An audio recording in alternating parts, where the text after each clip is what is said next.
ചെറിയ ബഡ്ജറ്റിൽ ചെറിയ വീട്.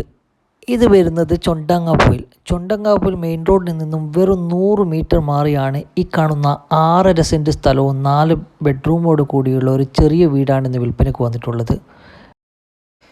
വീട്ടിൽ ശുദ്ധജലമുള്ള നല്ലൊരു കിണറുമുണ്ട്. 100 മീറ്റർ പരിസരത്ത് അമ്പലം, സ്കൂള്, മറ്റു വാഹന സൗകര്യങ്ങളൊക്കെ കിട്ടുന്നൊരു നല്ലൊരു പ്രദേശമാണ്. 6.5 സെൻറ്റും ഈ വീടിനും ഉദ്ദേശിക്കുന്നത് വെറും 40 ലക്ഷം രൂപ മാത്രമാണ്. കൂടുതൽ വിവരങ്ങൾക്ക് താഴെ കാണുന്ന നമ്പറുമായി ബന്ധപ്പെടുക. അതുപോലെ തന്നെ നിങ്ങളുടെ കുടുംബത്തിലോ സുഹൃത്തുക്കൾക്കോ വീടോ സ്ഥലമോ വാങ്ങാനോ കൊടുക്കാനോ ഉണ്ടെങ്കിലും താഴെ കാണുന്ന നമ്പറുമായി ബന്ധപ്പെടുക.